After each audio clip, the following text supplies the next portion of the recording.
Now, I want to talk about something, but the unfortunate part is I don't want to get really political with it because of the fact that it, unfortunately, nowadays has a very political spin to it. And it comes to the world of drag, and it comes to the world of, in America, certain states are treating the art and the world of drag in a different way than other states are and the rest of the world does.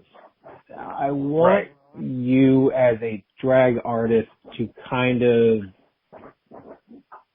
talk about it from your side, because I know from my side, I love art and I love the performance art of everything, and I think drag shows are possibly some of the most fun shows you could ever go to, no matter what sexuality you are or however you view any of things. It is fun. It is an actual show. It is a performance, and it is something that you will enjoy no matter where your brain is. Like, same thing as pro wrestling. Like, you're watching grown men, for the most part, in boots and panties, play fighting. Yeah. Like, if you don't think, like, your brain should go a certain way watching that, that's fine. But, like, the world of drag is a performance and it's an art form. And I would like for you to kind of speak on your side, how you're feeling about the whole situation that is America right now when it comes to the world of drag, and then also kind of what you have heard and the kind of vibe coming from the world as well. Yeah, I'm gonna like I said, I'm gonna probably keep this abbreviated because No, I completely there's understand. nothing that I could say that's going to change anybody's mind based on what they think. So there's no point. I refuse to debate with people who are not willing to have a conversation about things.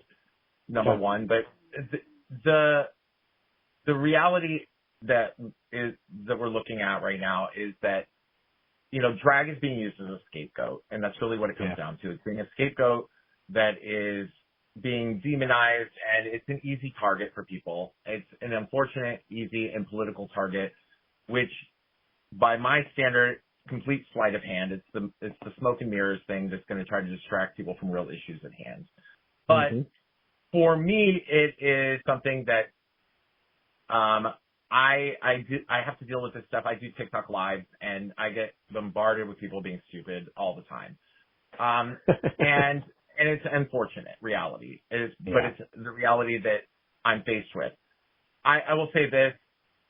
I think that people who feel that drag is like, I don't like the fact, certainly, obviously, that it's, you know, been now labeled as grooming. I don't know what I'm supposed to be grooming while I'm doing what I do. But the fact is that I'll put it out there for people. There is something that is called, it's called SAM insurance, SAM.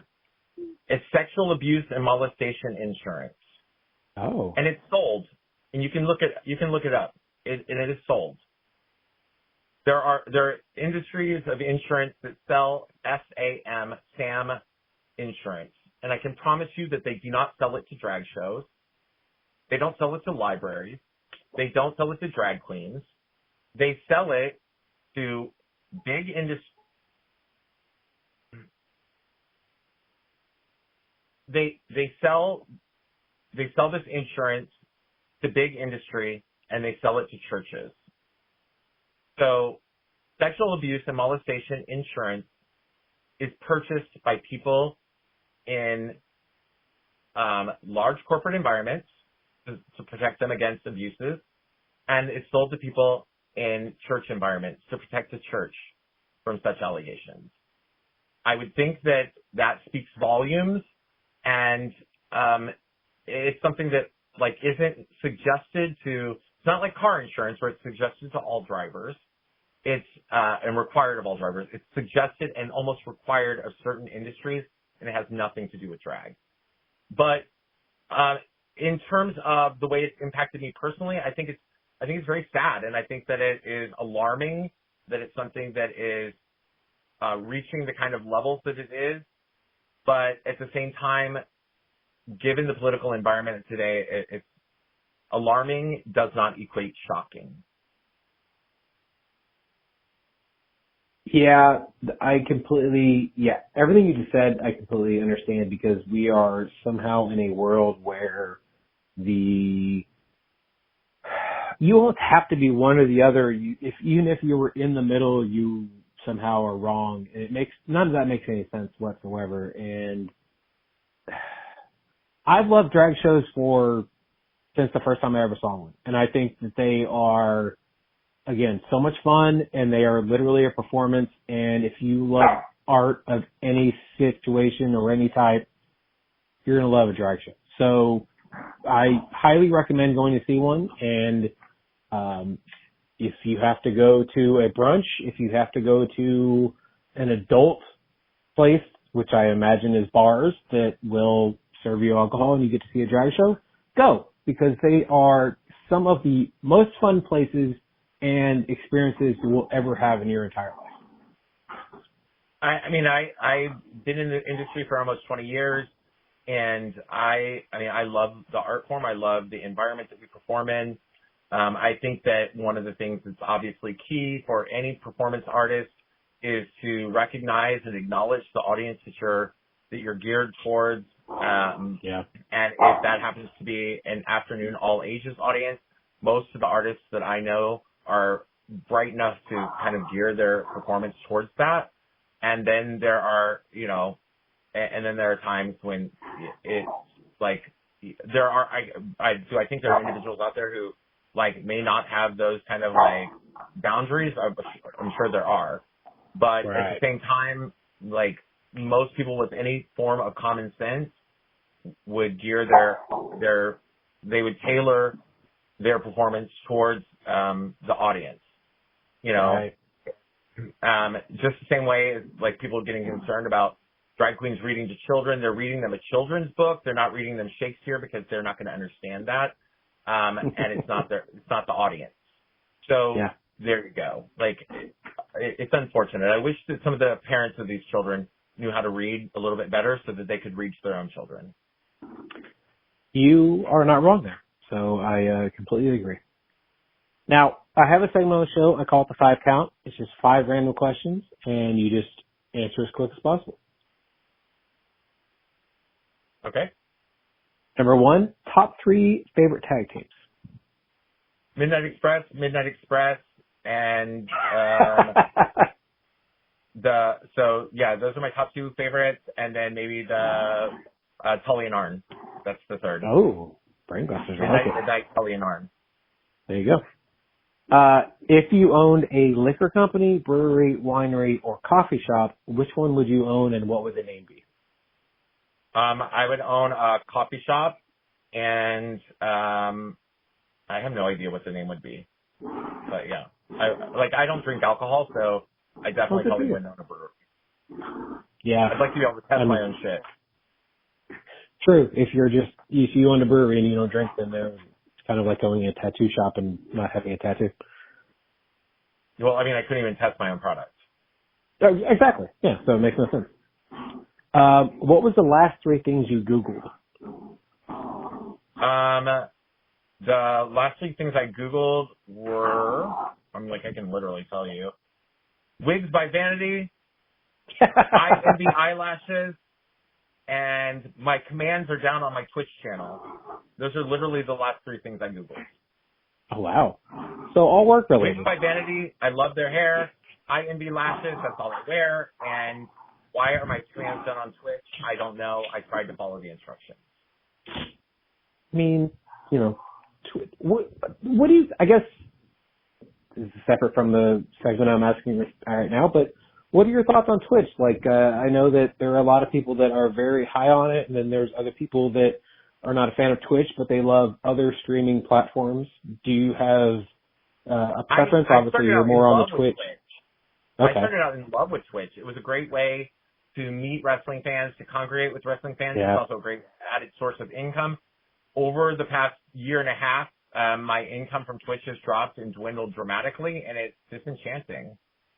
Interesting. Okay. I was curious about that because I know there has been a little bit of backlash when it does come to Twitch, and obviously there are other platforms that people can stream from live. So I just wanted to ask about that. I do TikTok lives a lot.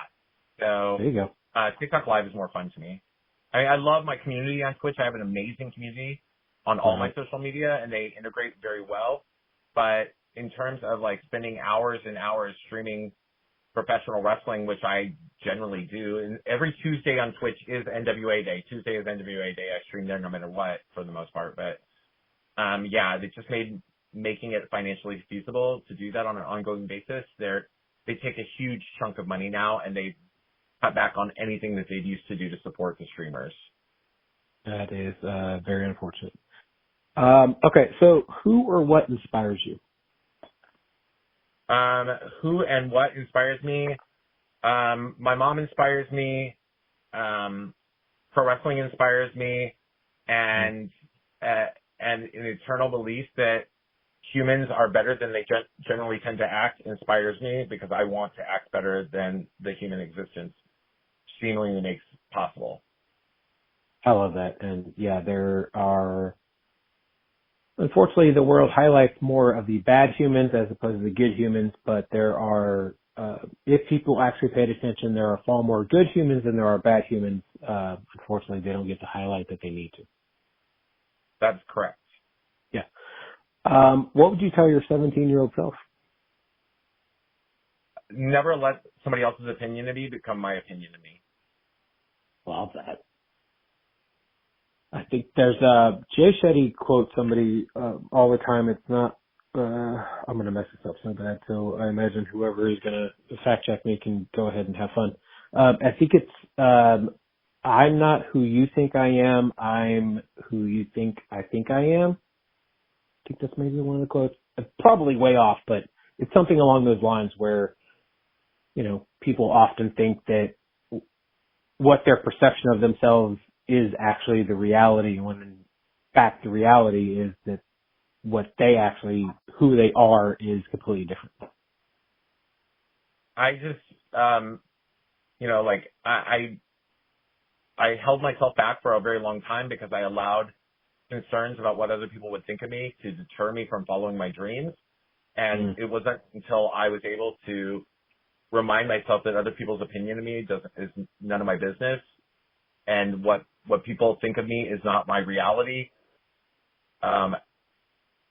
It allowed, once I broke free of the idea that I was what other people thought of me, I could recognize that I could be much more than even I thought of me, and I was able to start working towards that.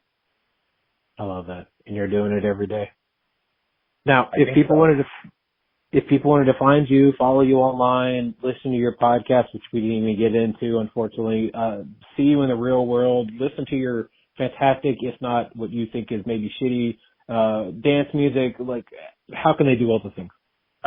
The easiest way literally is to Google Pollo Del Mar, drag queen, and it's going to pull up all of the everything.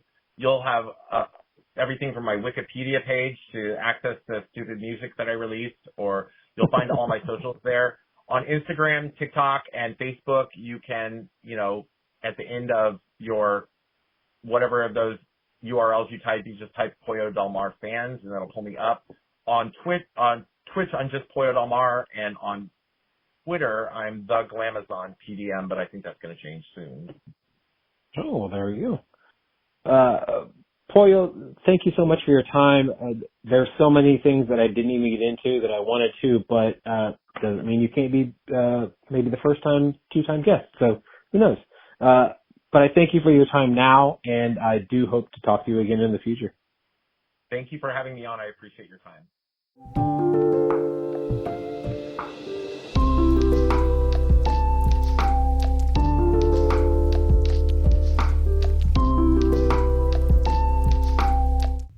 Thank you so much to Pollo Del Mar for being on the show. Again, NWA Paranoia is this Saturday, January 13th, live from Fort Lauderdale, Florida.